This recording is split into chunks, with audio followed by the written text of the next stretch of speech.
I'm going live right now. Right. And we're sending out the invite. Eleanor, is it out? No, because I don't have a screen. Yeah, he sent it, right? I thought that was joint. Do I do invite? That's the same link. Yeah. Yep. She can just send the same Zoom link.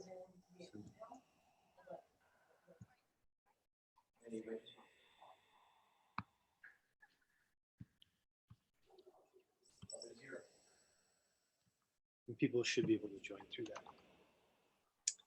Okay. Yeah. I was getting some weird feedback, so that's why I was being quiet. Good. Good. Thank you so much for having me on. I mean, I really appreciate it. Yeah, thank you for joining us. Yeah. Oh man, I've been a big fan of Brett and when Meredith was, sorry. Go ahead.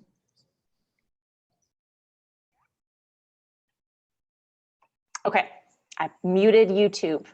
There we go. Slowly uncovering. But yeah, we're excited to talk about Facebook ads, and I think we should maybe just get started and people can join as they're able to. That good with you? Totally. That works. Okay. All right. Excellent. And I do have a kind of dummy account of Facebook Business Manager set up, so I can hop over to that and we can look at some good visuals as we need them. So I'll just have to figure out how to share my screen, which will be interesting.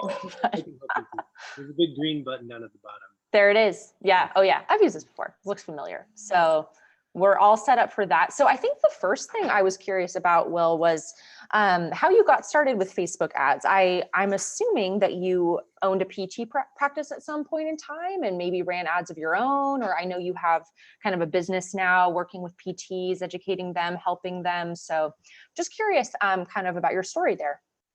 Yeah, so kind of a funny story. I've never owned a PT practice, which is surprising to people. Mm-hmm. I had never owned a PT practice. I got started in Facebook advertising because I was super nervous that I was going to hate working 9 to 7 at a clinical job forever. And I knew that I needed to learn some type of skill. And what happened was during my first clinical rotation, I worked for a small private practice. It was owned by one guy, PT, who had one other PT on staff and an office manager. Incredible experience. I loved it. But I watched him spend a lot of time trying to go out and network and try to get new patients. Most of the time was about how do I get more patients? How do I get more clients? Always this constant struggle. Yeah. And at that point, I was right after my first year of PT school, I had this first rotation. And I thought going into that, I really want to own my own business. I want to start my own private practice. And I started seeing quickly that it wasn't about who can provide the best care in that case, in this situation. It was, how do I just go get more people to come into my business? Yeah. It was very much a business problem. And it really made me fascinated, like, wow, so if the whole time is spent around getting new people, there's got to be a better way than just driving around, essentially knocking on doors or physicians' offices. Billboards, Right, things that, and at that stage, I wasn't even thinking about any of that. I was just like, there's got to be a better way or different ways than just, actually at the time, I don't even know if I was asking that. I was just thinking, wow, this is going to be exhausting if this is what I do all the time. And I thought, you can't leverage yourself, like you can't duplicate yourself and go be in all these different places all at once. And that experience actually led me to feeling really frustrated about what I wanted to do. I started to question if I wanted to own a practice.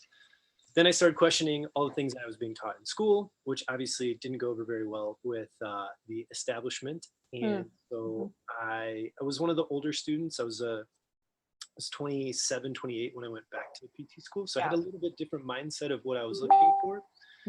And I started to find I wasn't getting answers. Most of my professors didn't practice anymore.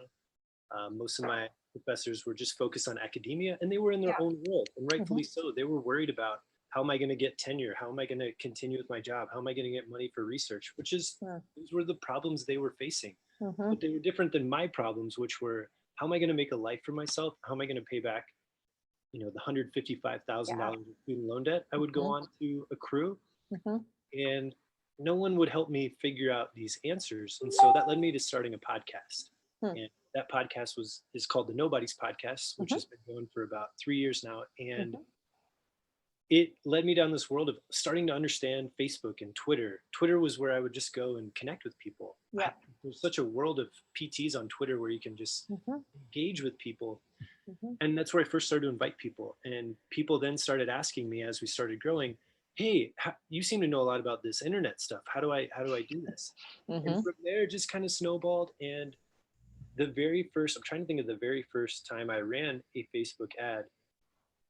Oh man, I think it was for myself to promote a friend's webinar, actually. And I thought, I just need to test this out. Oh, and then I ran an ad for a friend's mom who was a masseuse. And I thought, I gotta try this out. And then I paid for a course on Facebook advertising for like $1,000 and absorbed everything I could. And I started to see that I could create an agency. And all I could think about at that time was, I got to get a PT job as I was about to graduate. I've got to get a PT job, but I need to create some type of other income coming in, because where I lived in Pittsburgh, I was getting offered about, my first 4 or 5 job offers were somewhere between $48,000 and $52,000 a year. I knew that if I took that, I needed to have another source of income. Yep. Barely cover your debt, really, the payment. So I got fascinated by this, and I started to really, I'd never had a passion of business, marketing, advertising as of 3 years ago. So it just goes to show you too, if you're out there and you've hated marketing or hated business, I was right there with you. I had no interest in it at all. But something unlocked in my brain when I realized that one of the biggest struggles that any business faces is getting more customers or customers. Right. The other big struggle is, how do you retain them? How do you get the most value out of them? But I started to see there was a big problem. And I thought, if I could learn some skills that could bring people in the door, my ability to make money and earn money would skyrocket drastically. And so I just started going down this wormhole. I started testing, and lo and behold, I started to do it for some Facebook advertising for other clinicians that I would just meet from our podcast who, were curious about what we were doing. And that's kind of how I got started, was really out of a struggle. I know that was hopefully that was an okay thing to tangent on why I got into this. It wasn't because I had any background in it. It wasn't because I had an education in business or marketing. It was purely out of a need and necessity, in a way, of finding a way to create income. Yeah, no, I think that's a fascinating story, and actually a pretty compelling narrative. I absolutely relate. I know you look at those studies, and it's who are the most hated individuals in America, or like jobs, and it's usually sales is number one, but marketing is kind of up there. People think it's maybe shady, or you're wasting money, or there's all kinds of misconceptions, I think, with the field. And really interesting to hear you talk about what kind of where you were at, and maybe just the unknown, and what is marketing, how can I use it for my business. So very interesting to hear. I'm kind of curious why Facebook ads, like, because marketing, of course, can mean emails, it can mean outdoor advertising like billboards, it can mean anything. Why are Facebook ads an effective tool for a PT practice? And is there anything you've seen based on your other kind of knowledge of marketing that's unique about running a Facebook ad on for PTs in a PT practice? Yeah, so I think a couple of things. That number one, if you're not willing to promote your business, who is going to? And hopefully it's your past patients and your past clients. Which, of course, that should be a given. I don't think that we should really have to even state that should be a given, that you're doing a good job. But the other thing is, if you're not actively promoting your business to get out there, you're just missing an opportunity to get in front of people, to let people be aware of what you do. And if you live in a bigger city, or I would just say if you don't live in a small city, that there's competition, right? There's obviously going to be competition. And one way to compete with competition is by being more visible. And one of my business mentors and friends, Greg Todd, always says, it's not the best physical therapist who wins, it's the best known physical therapist who wins when it comes to business. Now, with that being said, you obviously need to provide great care for your patients. You need to be really good at what you do. Otherwise, your reputation would be at stake.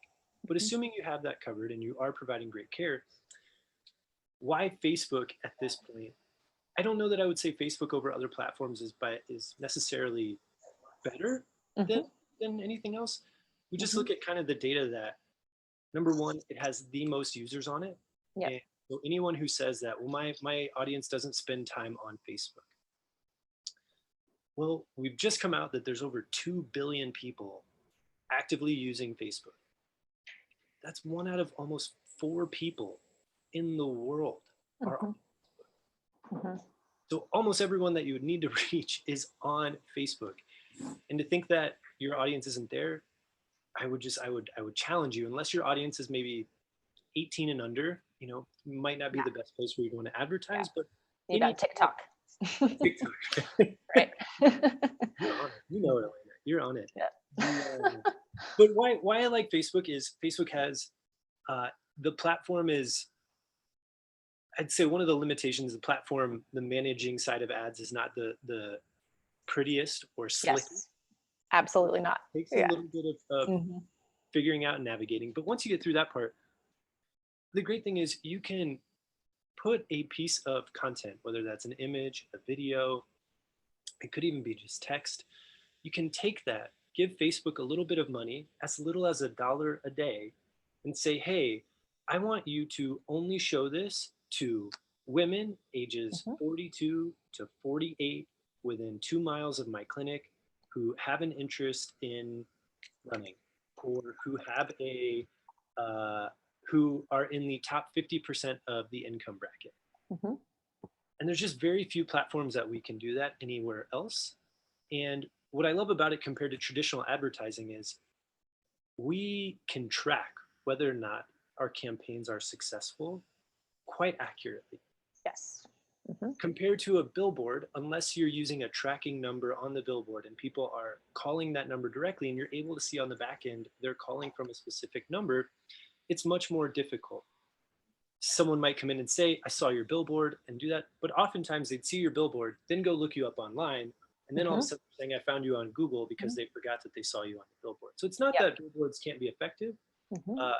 All direct response marketing, which literally just means, hey, I'm talking to you. Here's a way to talk back to me. Here's a way Yeah. that you can reach back out to me. Mhm. All of it can be effective. I just think the power of Facebook is you can, one, I should slow down for a second. It also owns Instagram, so you're Yes. able to advertise on both platforms Yep. using Mhm.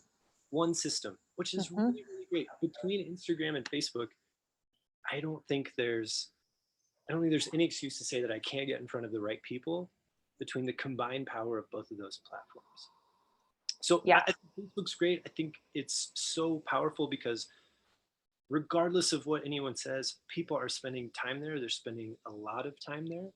The other really great side effect, and this is for all online marketing, but Facebook in particular and Instagram in particular, is people can interact with your ad. Mhm.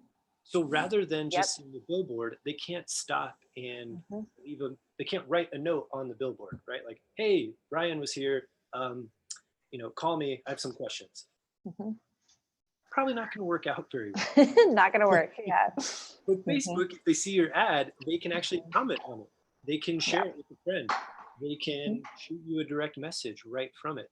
So the power of making it engaging and have the ability to have a conversation is super powerful. And you're Yes. able to, I'd say the side effect or the other side thing benefit is you can test offers quickly. And we can talk Mhm. more about offers, but Mhm. if you have an idea of what you think might attract people, you can test it quickly for very little money and find out, does that resonate with people? Does it not? Mhm. Those are some of the reasons why I really love Facebook advertising.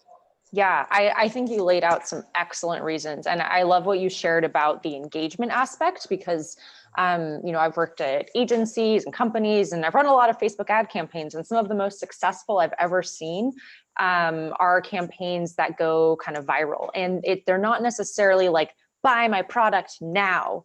They're just something interesting, and they're maybe on an interesting topic that grabs people's attention. And you've hit gold when you have 20 comments, 50 shares. That's people telling their network and their friends about you and your business. And it costs you like cents for each time that someone shares it. So I think I think that's excellent. One other thing, just kind of administrative, if anyone is watching, feel free to submit questions in the chat view and we'll try to answer them as we go. I've got a lot of questions for Will, want to pick his brain, but if there's anything that you haven't heard come up, just pop a question in and we will try to answer. So I'm curious, and we will pop into the actual Facebook Business Manager momentarily so people can kind of get a sense of what it looks like and have a visual reference point. But before we do that, are there any case studies, any kind of inspirational examples you can share? I noticed on your Instagram page last week, you actually shared a really cool text you got from, I'm guessing, a client about having just low CPA, high ROI. Can you tell us a little bit about that or another example? Yeah, so we've got on the low end of how it can help is, so for example, right now, I am helping just small cash practices for aspect of my clientele, help them to run essentially offer campaigns. So for example, we would package what they would normally do in a discovery visit or an evaluation. And this is really big if you're out there in sort of a sales lesson, that rather than calling something an evaluation, what is it that you actually do during that time? And so I had an example of a woman I'm helping, a PT owner, and she's like, well, I always check their posture and I'm always looking at their balance. And, I always do a mobility screen of how they're moving. And I always, report to them what I find. Wow, that sounds a lot more intuitive to understand than an evaluation. Because an evaluation sounds medical, it sounds and it has a lot of, it doesn't have a lot of clarity to it of what it is. For us as clinicians, it makes a lot of sense. We've done hundreds of them, thousands of them. But to the public, it's, I don't know what that means. Like, what are you evaluating? I'm not sure. So we put it in those words and we packaged it and we put an offer out to get this consult or assessment that she would otherwise do for free for $45. And we had people go to a landing page and submit their information to get a voucher for it. It's very traditional. Like a lot of chiropractors would run a similar type of campaign.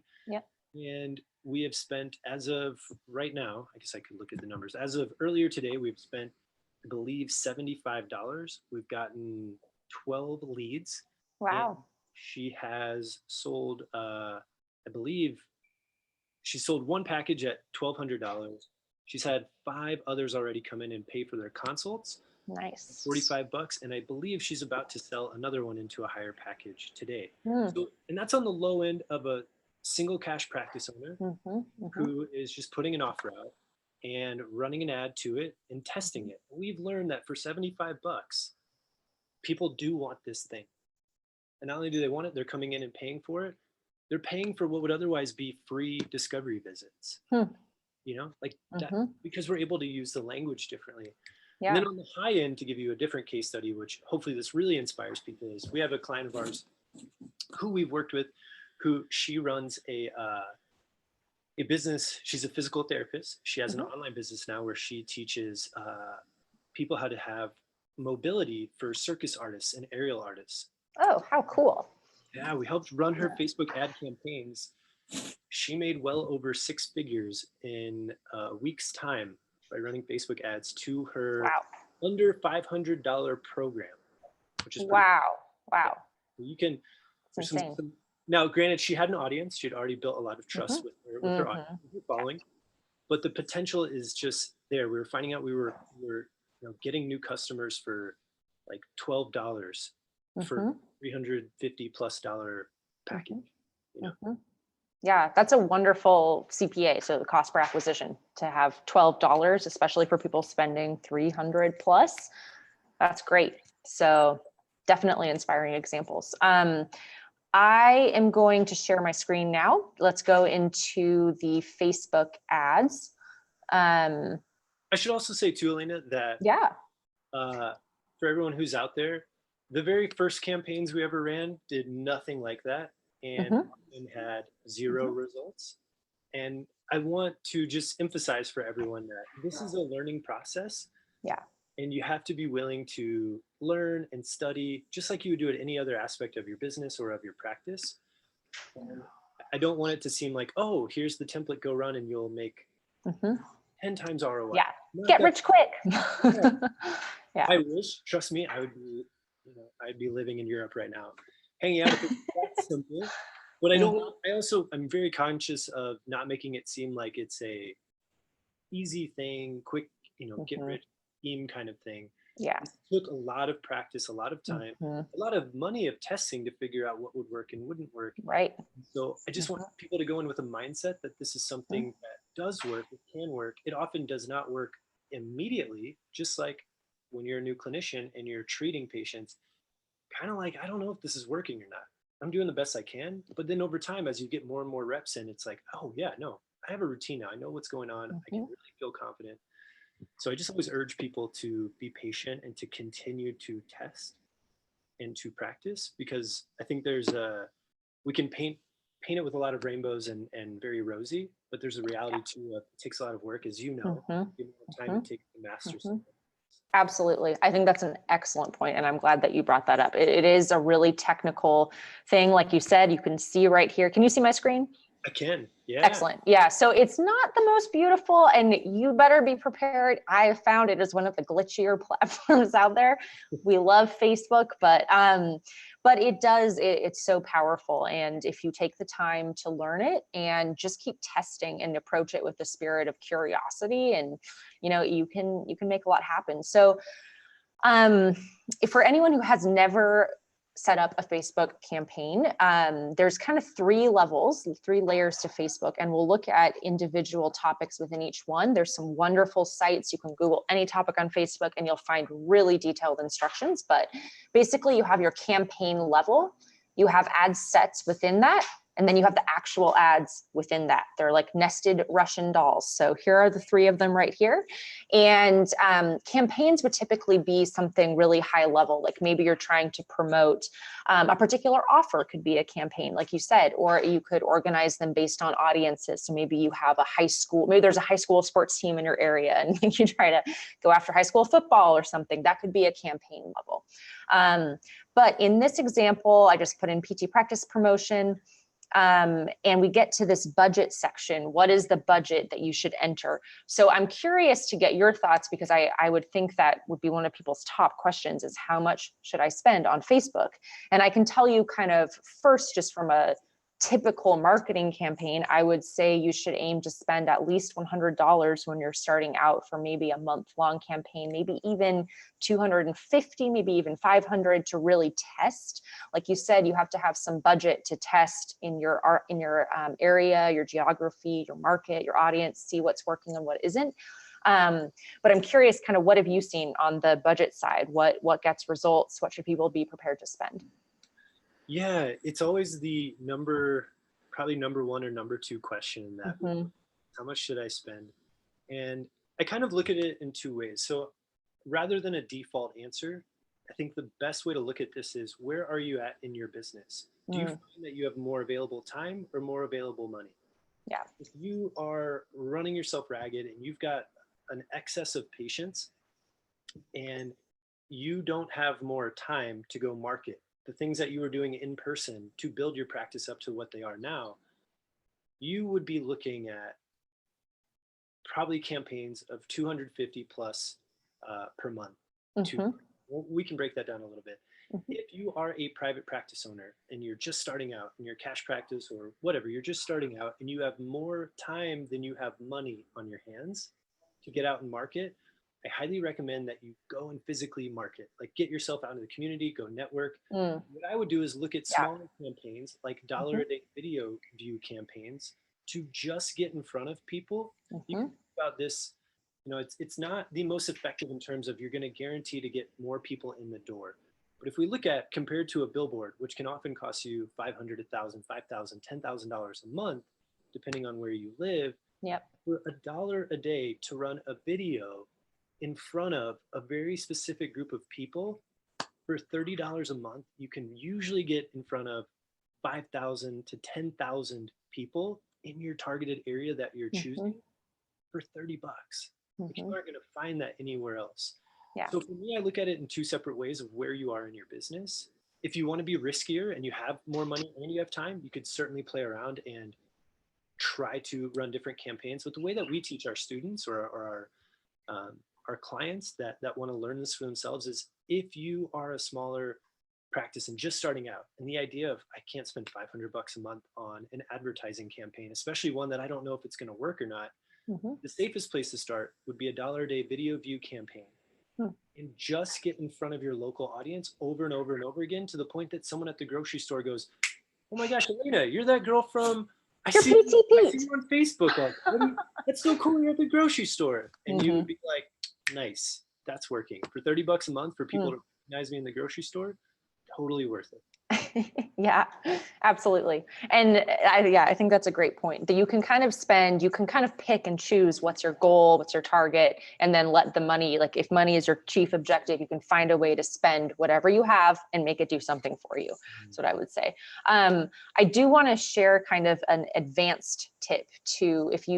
So this is the campaign level again, and depending on how you set it up with your ad sets, you can either tell Facebook to use its algorithms and distribute your budget evenly across the ad sets according to which one's working, or you can turn that off. And if you do turn that off, you can set budget at the individual ad set level, which is loading. And then when you do this here, you put in a daily budget, it will estimate based on that budget that you add how many people you can reach. So that's another way if you're really uncertain of, see this one up, and it will estimate how many conversions you can get. So you can also work backwards from a goal. I would take this with a grain of salt. It's also an algorithm kind of feature, but for people who are truly lost, that's another way to approach it. I'm going back to the campaign level for just a second, because I think one thing that is worth talking about, and I think where a lot of things get really confusing, is that your ad creative, and by that I mean your pictures, the words, the video that you use, is really, really important. However, this part is so important because Facebook runs off an algorithm, and it's going to try to find people who have a history of doing the thing that you tell them to do. So you might think, well, reach. So if we break these down, awareness. Yeah, campaign objectives right here. Yep. So important. It's probably one of the biggest things I see that causes absolutely for people.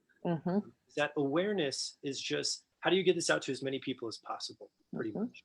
Yep. Consideration is having someone take some type of action. Traffic means clicking. Engagement means, it's still a very broad thing. It can be liking a post, loving a post, right, sharing it, more button, sharing. You don't worry about app installs. I'm guessing most people don't have their own apps. Video views, people who watch videos for longer than 3 seconds or more, depending on what we set. Lead generation is using Facebook's actual lead form instead of thinking like an opt-in page. They have their own version of the lead form. Now, the frustrating part of this is you actually have to do a step somewhere else before you can run it directly through here, which is kind of misleading. You can get very far in this process and be like, what happened? Why can't I do this? So messages is to get messages. And why I say this, and conversions is to tell Facebook that you want someone to end up on a very specific action. And this is where if you want someone to opt in for something, you want to use something like a conversion campaign.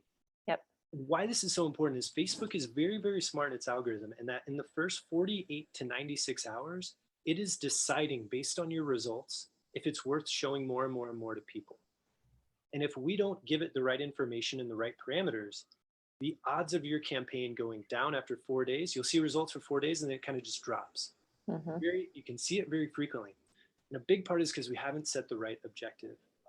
And it's so important, it's worth talking about for just a second, that Facebook's algorithm is so amazing that if you say traffic, which just think of clicks, you normally would think of marketing as clicks. Oh, what's my cost per click? That's great.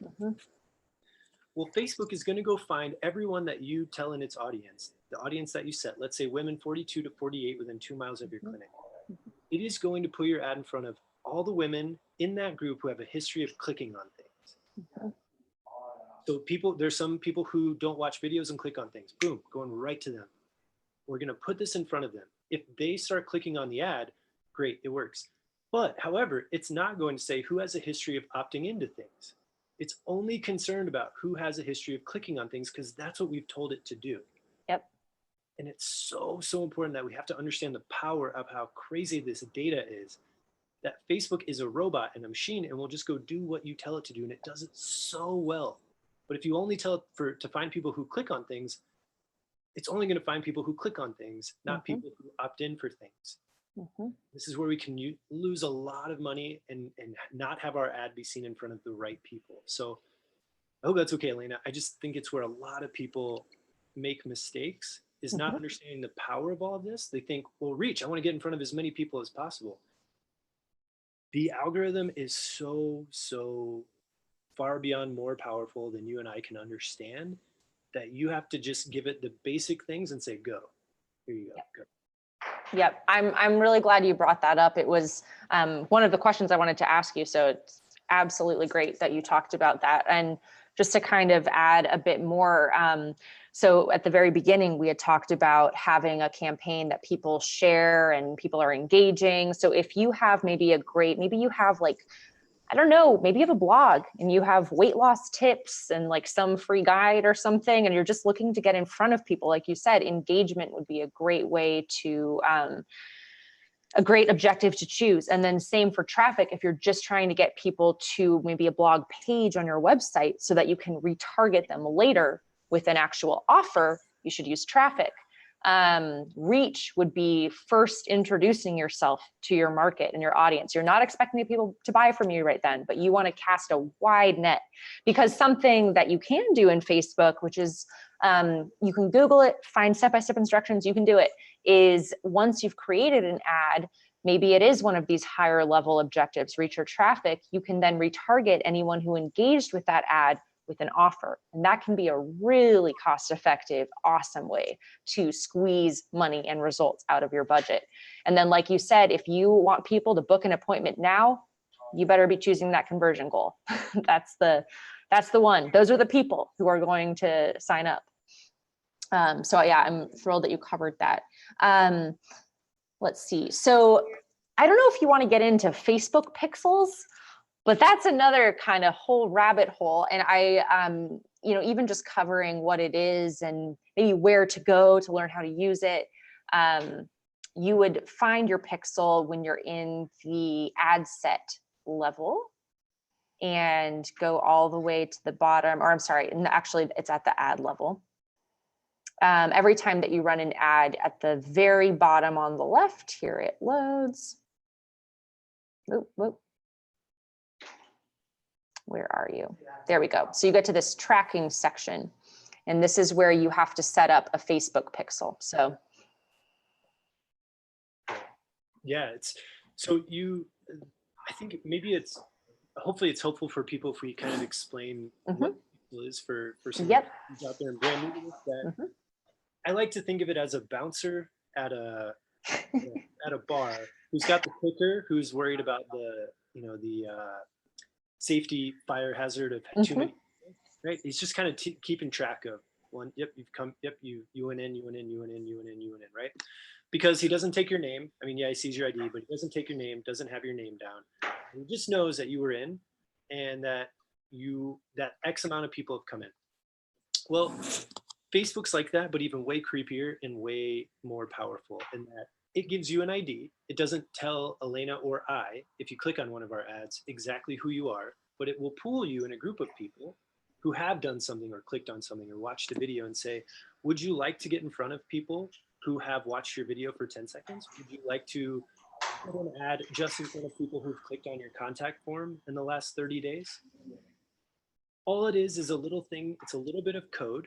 That's a label that you put on your website in your header code of your website. So if you or someone that you work with has access to your website, ask them to put this little piece of code into find an example. Into the header part of your website. And the best thing to do is put it in the header part of your of the whole website, because then it will track all the pages that you have. Looks like this. Perfect.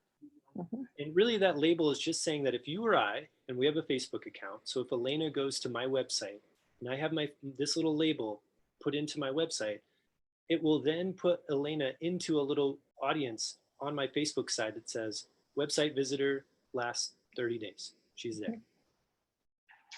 And then I can tell Facebook, hey, I'd like to put an ad in front of Elena. I can't say her name. I don't know it's exactly her, but I can say anyone who's been to my website in the last 30 days, 60 days, 180 days, I would like this ad to go in front of them. And why that's so powerful is we're just talking to someone who's already more aware of our business. It's safe to assume that someone who's been to our website is more aware of our business than someone who has not been to our website. Mm-hmm. And we're able to talk to them in a different manner than someone who is completely unaware of our business. So I could say, even in my ad copy, I could say, hey, thanks for checking out my website. Just wanted to give you one other piece of information. You might be like, whoa, how did you know you were on your website? Right, but that's the power of this. So it's a little label that you can put on there that Facebook then builds little audiences off of. It's on what you tell it. So it's especially if you're going to run something like conversion campaign, you have to have your pixel set up. Yep. Otherwise, we can't tell Facebook that we want people to get to a certain page on our website without it. So it's super important. It's something that takes maybe 20 minutes total to go through and set up. Maybe the first time, a half an hour. It's not like a crazy technical process. You just need to know where to go, which button to press, and where to put it into on your website. Yep. You're good. You're done. I mean, I think, Elena, what do you think? After someone reads the directions, maybe 10, 20 minutes? Yeah, I think so. I think it's pretty straightforward. I will say, depending on probably 90% of, a single location practice with a pretty simple basic website, it will be very easy.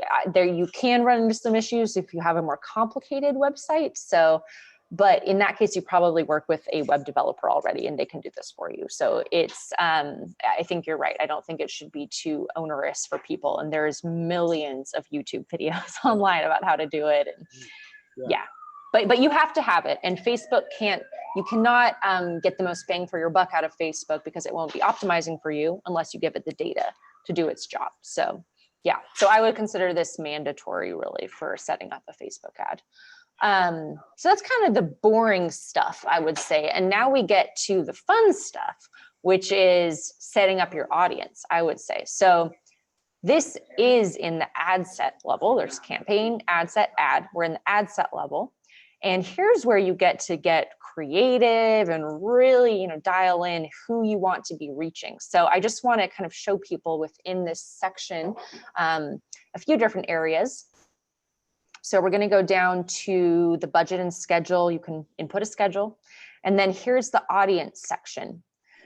So there's some impressive geographic targeting here that we've been alluding to. I put in the address of a PT practice I Googled in Omaha, Nebraska. And you can put in any real address into this section. And then you can tell Facebook, I want to target people within 1 to 50 miles of that location. I've read some things for brick and mortar businesses, 7 miles is a good number, but really, your area. If you're in a very spread out metro area, like LA, then maybe you want to put 100 miles, 50 miles. But if you're in a really tight knit little city or in a really dense urban area, then maybe you want to go 5 miles. Depends too. Are you targeting the high school across the metro area, or are you targeting people who are, working in offices next to your clinic? So do you have any advice on geographic targeting for people and what to think about there?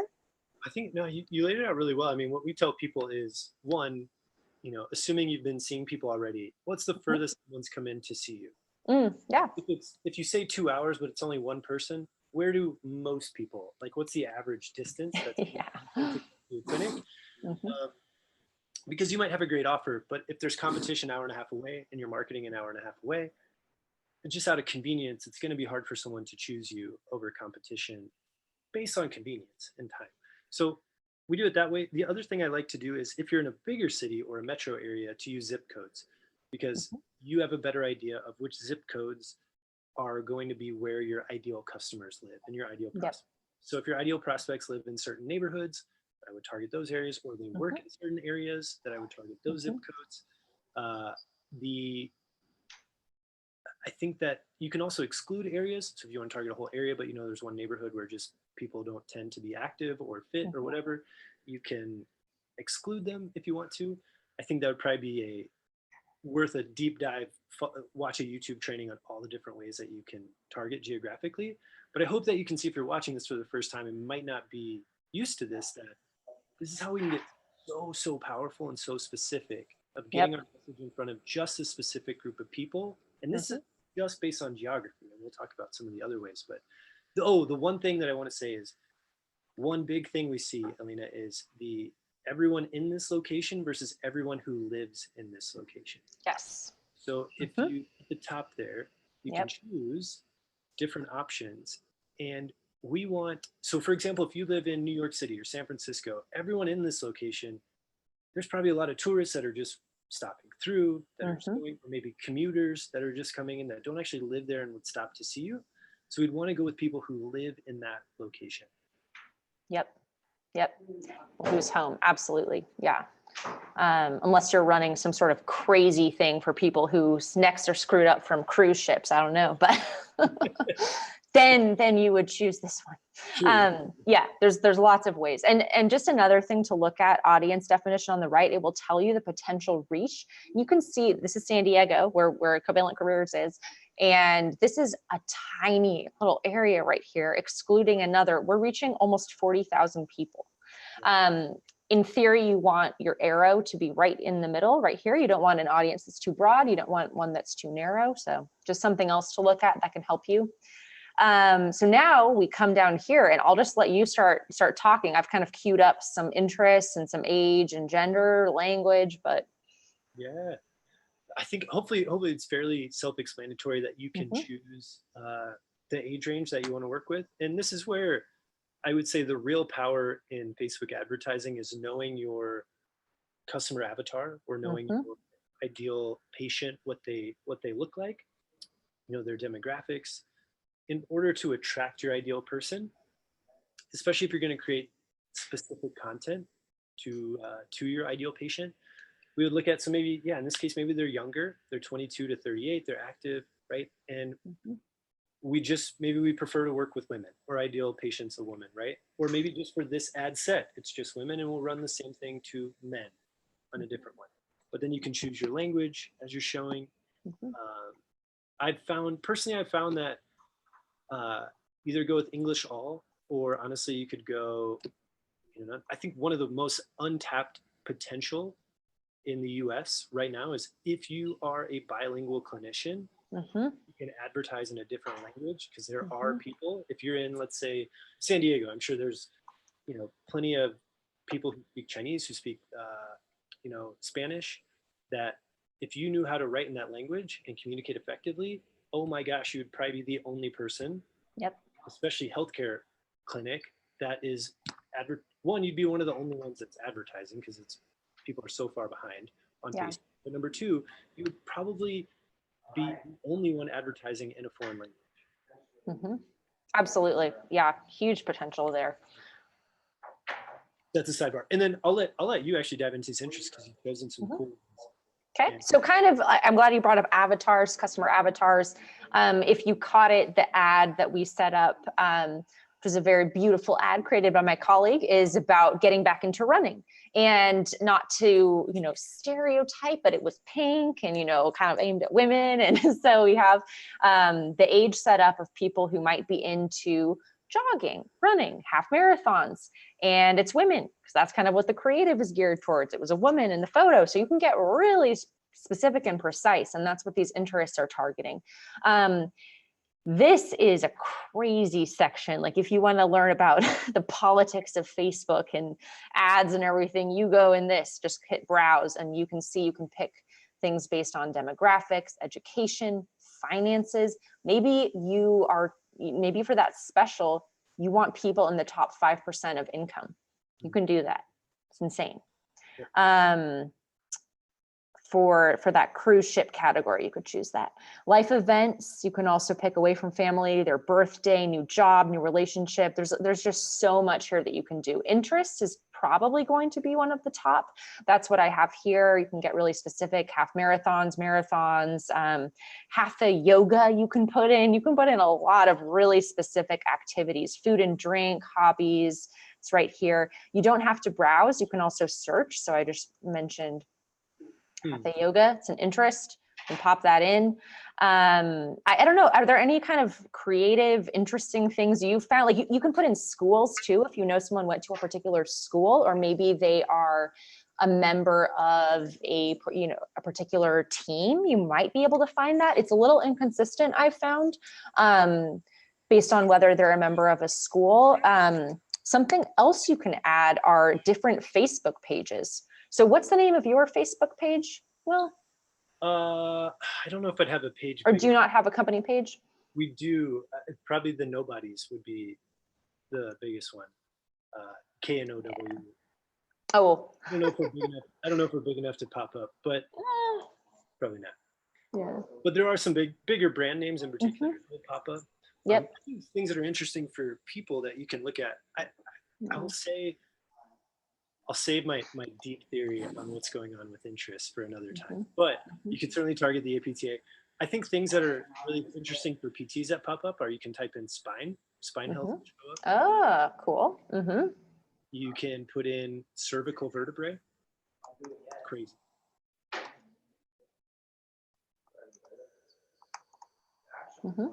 You can put in, and then if you go to suggestions, which I recommend, once you come up with one or two, it'll start to give you things like lumbar vertebrae, sciatica.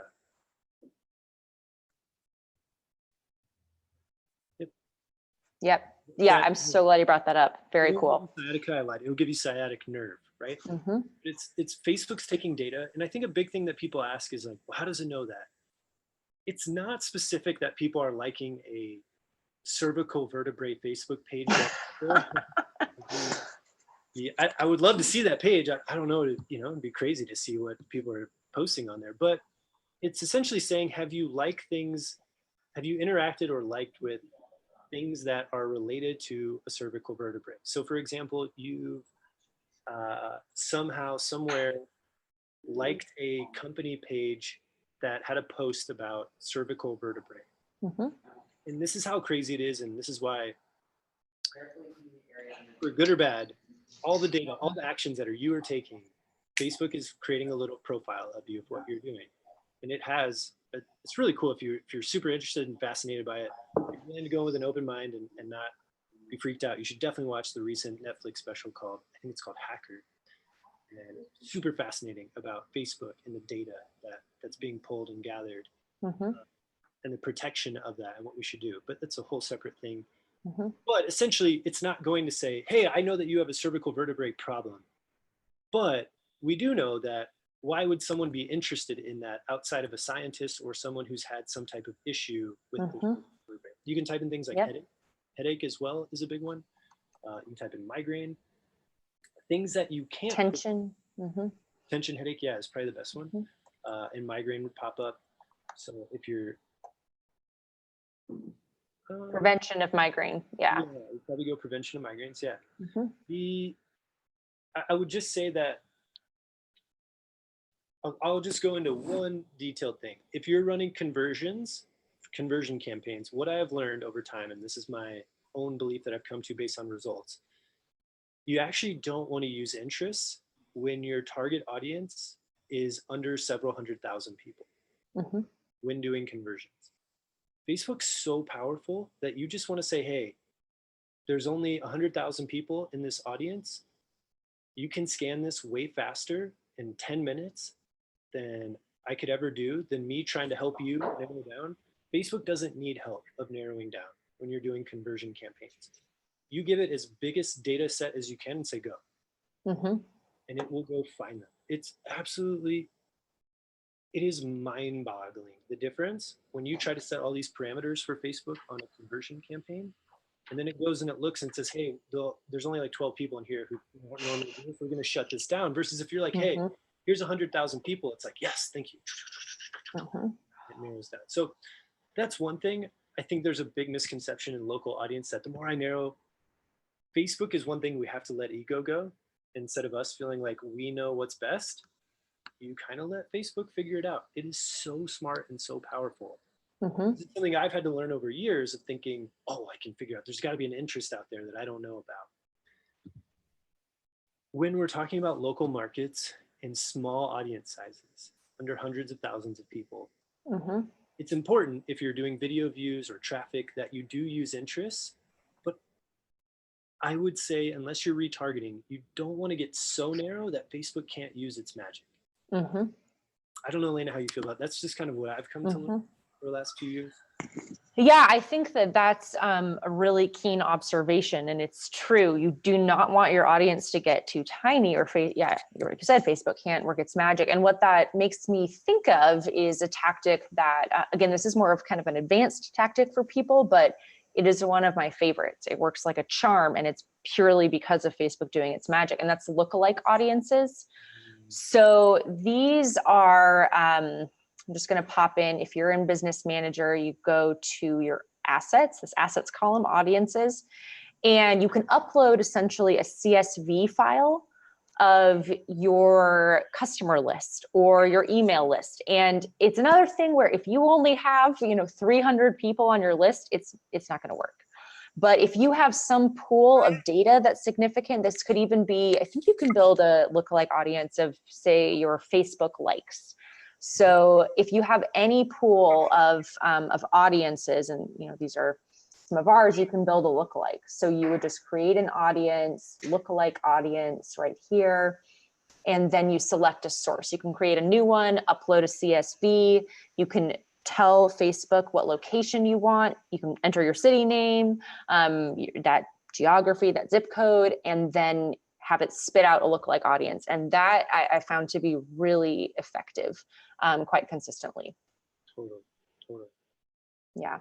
So, but yeah, I think that's a great point.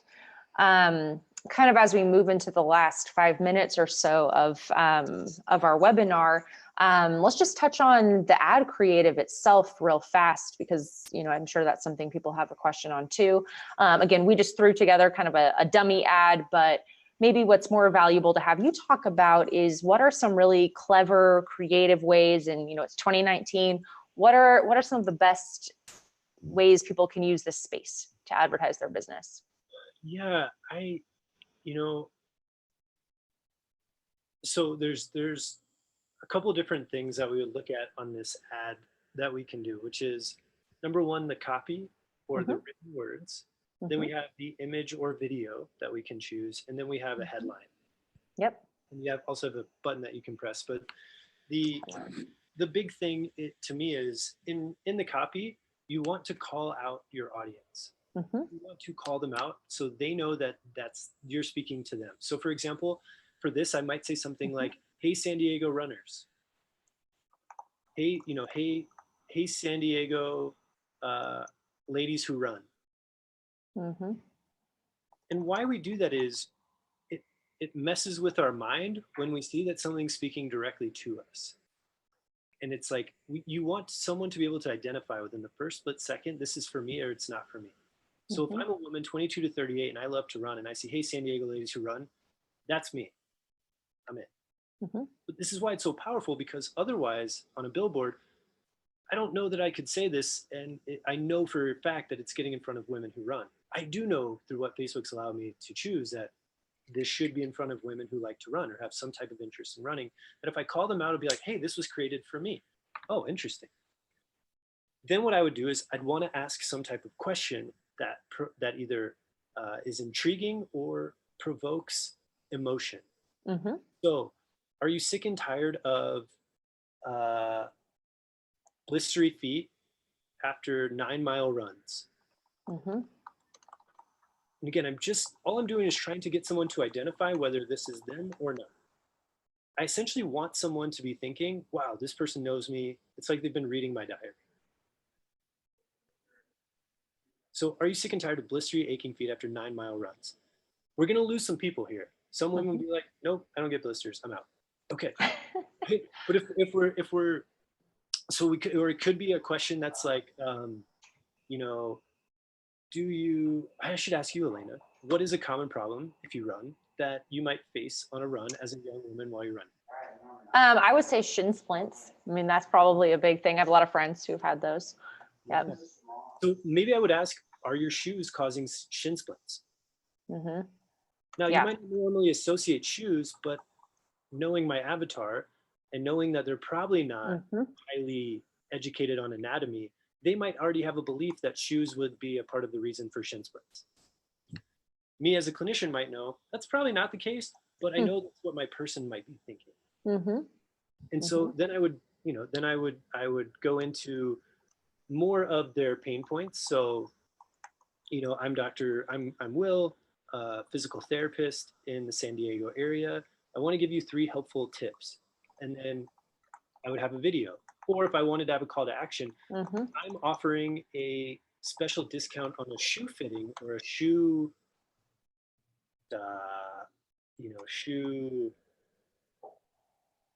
shoe fitting assessment, like shoe assessment to see if your shoe is what's causing shin splints, right? And it could be a free shoe assessment. And this is where it's so cool is we can test for like $100, $10. Does this resonate with anyone? If it doesn't, okay, then I would try something different. But you get the idea that you're able to do this. Oh, one other thing with copy is we always want to have white space. So after every phrase, you want to enter, or return. So even after shin splint, or ladies who run, I do enter. Yeah, the first 2 sentences, 2 or 3 sentences, you always, no, sorry, return, as in new lines. Interesting. I've actually never tried this tactic. Yeah. So why does it breaks it up? If we see a block of text, we're less likely to read it. If I can read one at a time, it looks shorter in our brain and we feel like we can read it quicker. Yep. Yeah, especially when you're kind of attracting people, asking a question, like the copy lends itself to that. Yeah, it's a great tip. I'm a big fan of, as well, of trying really long copy. Like you could even put whole blog posts in there. People read it and will read it. So anyways, with your copy, essentially the big things are, I want to call them out. I want to ask a provoking question. And I want to have them have a call to action, whether it's watch this video for these 3 tips, click this to read the blog that explains blah, blah, blah, or click now to get your assessment before they run out, something like that. Yep. So that would be the copy part for me. I don't know, you've written a lot too. I'd love to know.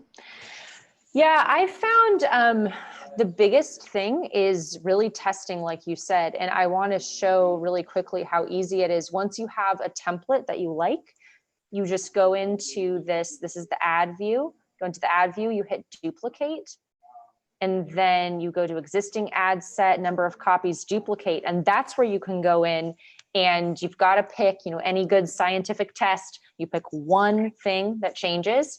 And so here, like you said, maybe what I would actually be interested in this particular example is, like you said, having this longer, more narrative kind of format at the top can certainly work. And this would probably be best paired with a video, like you said, of someone sharing. But you could test, does this much copy work? Or does this much copy work? And just run a test on that. You can also test the call to action buttons. So is book now or contact us more compelling? Learn something there. And then the headline, get a $10 shoe assessment today, get a $50, maybe thinking of it as higher value, gets people to convert more. You can go really crazy. So I think testing is key.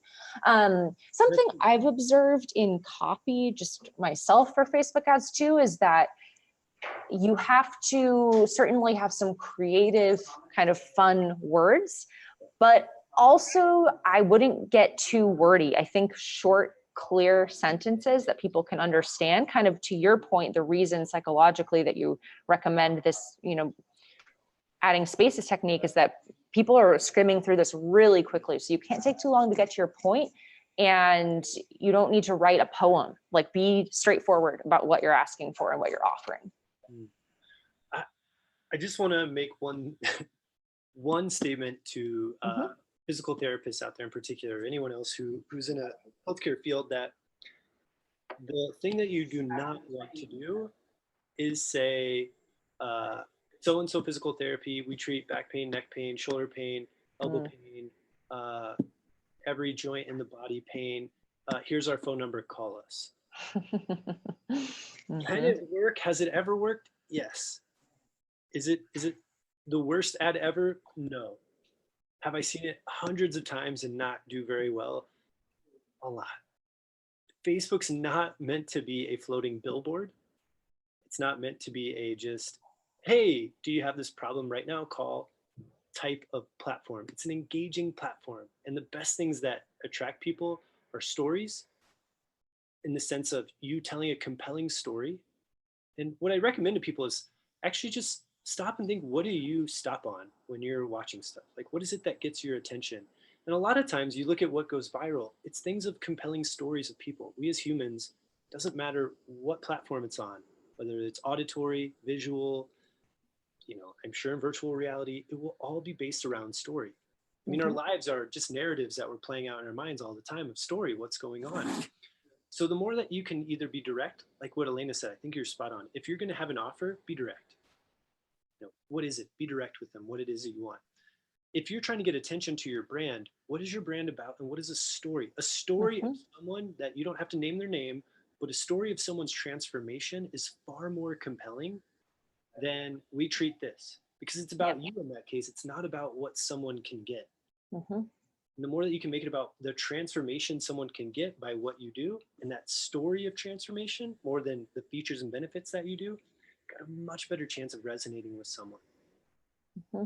Yeah, I think that's so true. And that's where video and real photos, not that polished, and for the record, Canva is a great resource to make the type of ad creative I just showed, but absolutely test some of that real, grittier, more authentic feeling imagery, like a video or a before after photo, or you in the clinic with someone, with approval. That's a great. And it's real, and you feel like it's a friend, so you stop. And the whole point is get someone to stop, because a stock photo, your friends aren't usually posting stock photos. It's not, look at me at the ocean, and then all of a sudden it's a girl at the ocean in perfect. Right. Like, that's why. It would be me at the ocean. So if it's just you in your clinic, like, who's that? Who's my friend? Oh, whoa, that's Sarah's clinic. Interesting. What does she say? Okay, now I'm reading. Because it looks like something your friend would post. It looks real. Yep. People don't have their psychological ad blockers up, which is, a real thing in 2019. So yeah, absolutely. Well, I know we've gone over a few minutes, but this has been fabulous. You have so many great insights to share, and I've enjoyed nerding out with you over Facebook ads. Hopefully, we could just keep. Yeah, absolutely. Hopefully others did too. It's a complex topic, but I think, like you said, there's some real kind of profit and ROI and success stories that you can have for yourself if you learn how to leverage Facebook for your business. So we'll be posting this webinar to our blog at Covalent Careers, where you can check it out and kind of go back to certain areas if you'd like. But otherwise, we will say goodbye, and thank you again for joining us. We really appreciate it. Thanks so much for having me, Elena. All right. Bye.